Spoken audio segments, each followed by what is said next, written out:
wabarakatuh. Òní yìí ni ọdún. Gbogbo ẹni tí ó bá ṣọdún lénìí tó sì jọmọ Nàìjíríà, ó kọ àṣẹ Ọlọ́run, ó kọ súnà Ànábì wa Muhammad sallallahu alayhi wa sallam. Ànábì sọ fún wa wípé súnmọ́ lè rọ̀yàtì.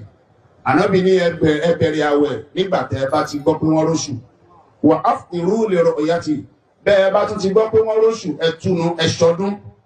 Nígbà tá a fẹ́ bẹ̀rẹ̀ àwẹ̀, a retí ìkéde oṣù. Nígbà tá a parí àwẹ̀, a retí ìkéde oṣù. Bọ́lá àti retí ẹ̀ ta ni máa ń sọ. Àkọ́kọ́ tá a gbọ́dọ̀ gbọ́yé gẹ́gẹ́ bí Mùsùlùmí ni wípé àyè máa ń fi oṣù tí wọ́n rí ní orílẹ̀-èdè ní ìdájọ́ ẹ̀sìn oṣù lórílẹ̀-èdè tiwa. A gbọ́dọ̀ ṣe bẹ́ẹ̀. Wọ́n róṣù ní Saudi Arabia kò kan Nàìjíríà. Wọ́n róṣù ní Misra kò kan Nàìjíríà. Wọ́n rí oṣù ní Spain kò kan Nàìjíríà. Wọ́n rí oṣù ní Ghana kò kan Nàìjíríà. Wọ́n róṣù ní Sierra Leone kò kan wá. Gbogbo orílẹ̀-èdè tó wù kí wọ́n ti rí tí ò bá ti jẹ́ orílẹ̀-èdè tiwa. Oṣù tí wọ́n rí ń bẹ̀ àwọn ló kàn. Oṣù tí wọ́n rí ń bẹ̀ àwọn ló kàn. Torí bẹ́ẹ̀ gbogbo wa tó ń gbọ́ lánàá bí wọ́n ti róṣù Saudi tó wá fi ń declare ọdún ní Nàìjíríà ò ṣe dáadáa tó. Àìfi oṣù orílẹ̀-èdè míì declare ọdún lórílẹ̀-èdè tiwa. Orílẹ̀-èdè tiwa ni wọ́n ti declare ọdún. Tásì ló láṣẹ láti ṣe bẹ́ẹ̀. Ọba Adékọ́lá sọ fún anáàlú Qur'an. Ó ní ati'u Allaha wa ati'u Rasul wa ulil amri minkum. Ẹ̀rí Ọlọ́run ní ẹ tẹ̀lé àṣẹ mi Ọlọ́run. Ẹ tẹ̀lé lánàá Nabi sallallahu alaihi wasallam. Àwọn tí wọ́n bá tún já láṣẹ yín ẹ tẹ̀lé àṣẹ wọn. Gbogbo olùkọ́ kan nínú wọn lólórí. Olórí yín dá olórí yín ọ̀dá òun lọ́lọ́ba Adékọ́lá yàn fún yẹn ẹgbà fọlọ́run ni. Ẹ̀rí ó mọ kéwú kò mọ kéwú ẹgbà fọlọ́run ni òun lọ́ba Adékọ́lá yàn síbẹ̀. Sultan Sokoto tó jẹ́ President General Nigeria Supreme Council for Islamic Affairs òun ni #1 Muslim in Nigeria. Bó bá wù ẹ́ gbà tó bá wù ẹ́ má gbà ẹni tó bá Adékọ́lá yàn síbẹ̀ nìyẹn.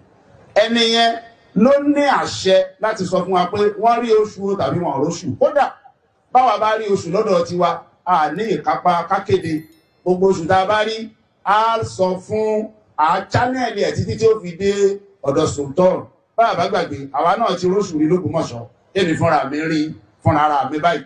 Bá a ṣe rí tó tó bẹ́ẹ̀ ká jáde ká máa kéde bá róṣù.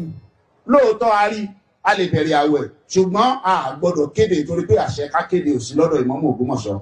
Àwa rí a channel ẹ̀ títí tó fi dé ọ̀dọ̀ Sultan. Ló fà á nínú rẹ́kọ́ọ̀dù ní Supreme Council for Islamic Affairs lẹ́nìí ó wà ń bẹ̀ pé wọ́n ti róṣù ní l'Ógbómọ̀ṣọ́.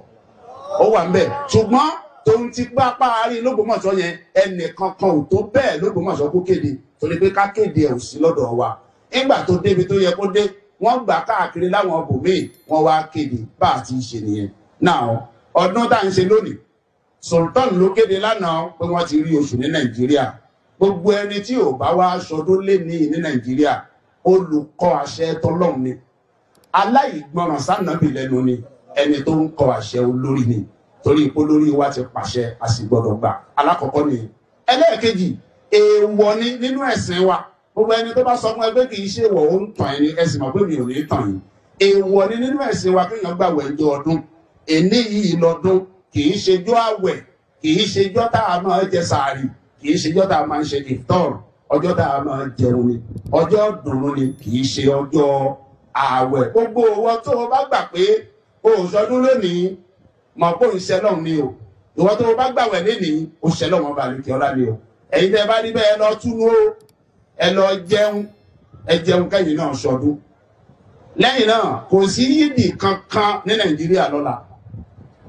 Yídì tòní ni yídì. Ìtorí pé yídì tòní yìí òun làárẹ̀ orílẹ̀-èdè yìí ó kì í. Yídì tòní làwọn gómìnà ó kì í. Yídì tòní òun ni President General Nigeria for Islamic Affairs ó kì í. Gbogbo àwọn aláṣẹ orílẹ̀-èdè ní ni wọ́n ó kì í dì.